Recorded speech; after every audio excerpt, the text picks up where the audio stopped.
Okay, the next chapter is visualization, chapter 9 in your textbook, and I have the class notebook file here. Go ahead and download this, and we will be using these two new data files in this chapter. So go ahead and download these two files and save them in the same folder like all the other data files that you've been using so far. So download those two data files and then download the class IPy notebook file, Jupyter notebook file.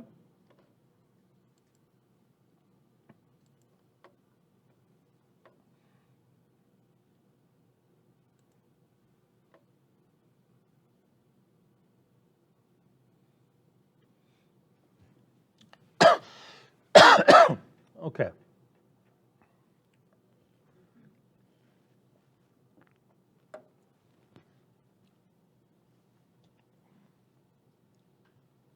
So you got the file downloaded.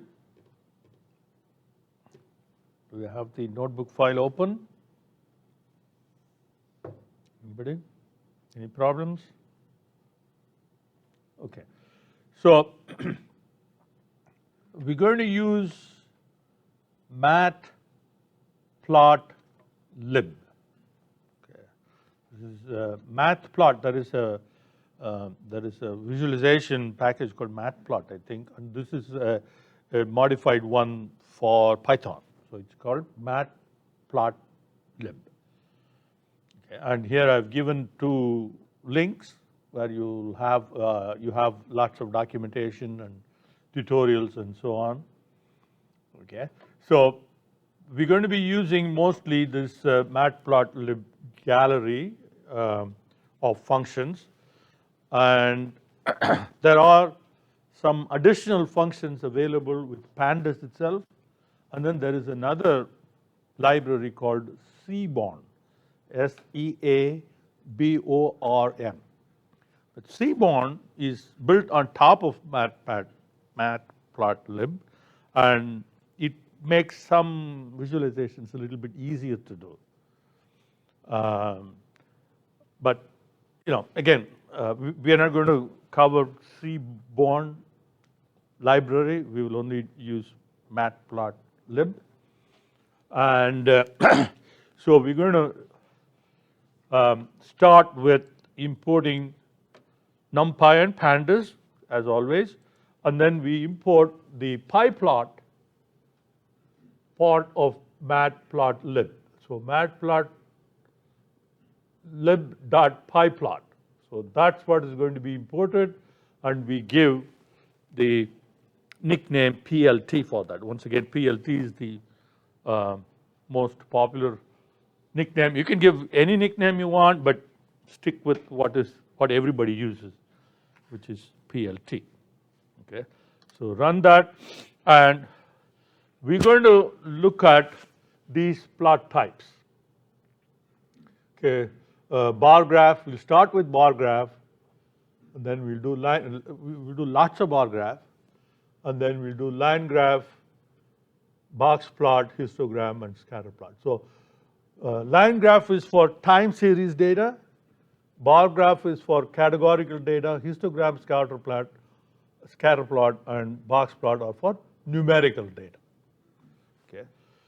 Now, why do you do visualization? So visualization for two reasons. One is for data cleaning. We already did some data cleaning earlier, like in chapter 7, but actually we didn't. The way you start cleaning data is to visualize the data and then see whether there is any unusual pattern there. And if you do a histogram and then most of the values are here, and then there is certainly one value way out there, okay, you can visually see the outlier there, and then see, okay, what's going on. You can study that.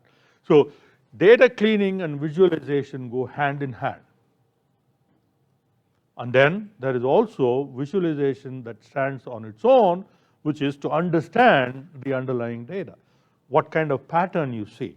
Okay, some models require data to be bell-shaped data. You don't want it to be skewed, or you don't want more, lots of values clustered around a very narrow range. So in which case you may have to do a logarithm and to spread it out a little bit. Okay, some modifications may be necessary. So all these understanding of data is done through descriptive statistics that we've already seen and visualization. To that extent, visualization is an important part of data analytics. Okay, so and then we will also look at formatting. What are the different types of formatting that we'll be using? Okay, so the main function that we use is that PLT that we imported. The PLT is the nickname for matplotlib.pyplot. Okay, so that's what is PLT. So PLT.figure, that's the basic structure within which visualizations are created. So this creates what you call a canvas. Okay, it's just a frame. It doesn't have anything in it when you create it. It's just a canvas. And then you add visualizations to it. So creates a figure object. Figure object is a frame of the plots. Okay, there is a typo there.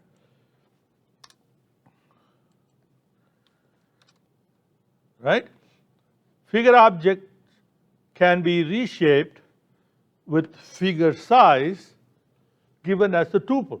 So if you give the figure size as width, how much the width should be, and h is how much the height should be. So something like this, figure size equal to. Okay. So if you do PLT, which is matplotlib.pyplot .figure, so that creates your canvas. Okay, and then if you don't give a figure size, then the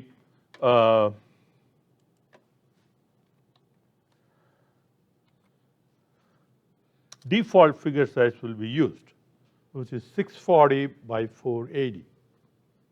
Okay, and then of course if you give a figure size, then the corresponding pixel size is used to create the figure. Okay. And then the plots that we add to this canvas are called axes. Okay. Each axis is a plot that you add to the figure. Okay. So right now there is 0 axis. There is nothing there. Then you do an add, so dot add underscore subplot.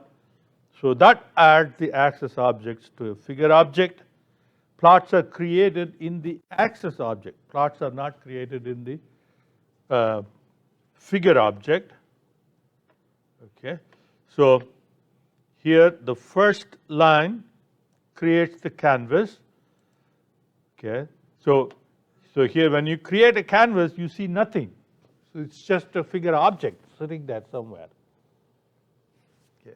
Now when you add an axis, okay, this is our name. This fig is also our name. Okay, you can use any name you want. It need not be FIG. It can be just simply F. That would do too. In which case you have to do F here. Okay. So if you use fig, then you use fig here as well. And similarly, AX1 is just a name that we have given. So AX1 is the first axis object that has been created and placed in the figure object. Okay. So now we're going to use this medals by country. Okay, so it has 10 rows of data name of the country is the index, so the first column has been converted into index. Then we have a column of gold medals, silver, and bronze. Okay, so that's the data that we have. Okay, do you have the data? Okay, all right. So now let's create a bar chart, a simple bar chart. Create a bar chart in the axis object. So the first two, so here we did what? AX1 is fig.add subplot. Add subplot is what adds an axis object into the figure object. So these first two lines prepares a place where the chart will appear. Okay. Then we use the AX1. This AX1 is the same name as the axis that we have created. So if you gave a different name, if you gave just X1, then you would use X1 here. Okay. The two names should be the same. So you use that subplot AX1 dot, and then you give the name of the plot that we want. Okay, right now we want a bar plot, so BAR. If you want line plot, it will line E. If you want scatter plot, it will be scatter, and so on. Okay. So dot bar. Okay, so we want the x-axis to be, so the first one is x-axis, medals dot index. So it's going to use the index of the medals data frame, which is the name of the country. Okay, so that will go in the x-axis, and medals gold, and that's it. And then you do plt.show. If you don't use plt.show, it's going to print some extra stuff, which is, so it's going to print that and all that stuff. So if you use PLT show, all that extra stuff is suppressed, so you get only the visualization. Okay, so there you have it. Of course, this is the bare bones bar plot. So it does have the names of the countries, but it doesn't say, it doesn't have a title, it doesn't have x-axis, y-axis labels, and so on. We have to add all of that, then only the visualization will become more meaningful. Okay, so let's let's do that. Create a bar chart for silver medals, one by country. So it's pretty straightforward. So we start with creating a figure. Actually, we can combine figure and axis together in the same line. Okay, but we will look at that a little later. So we're going to do plt dot figure. Okay, and figure size equal to, say, 10 by 10. Okay, and then say AX1 is add subplot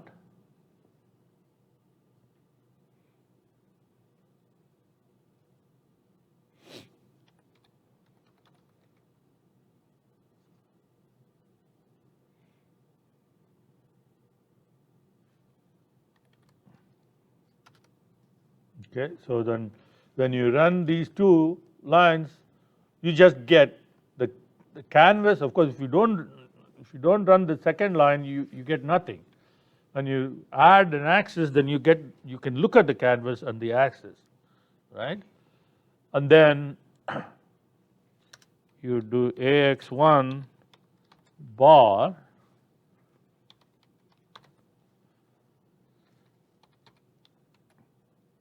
so index, that's the x-axis,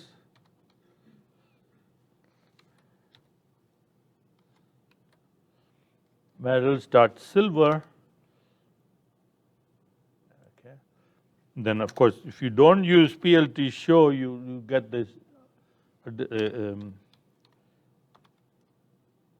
you don't get a concise visualization when you use plt.show, then you get the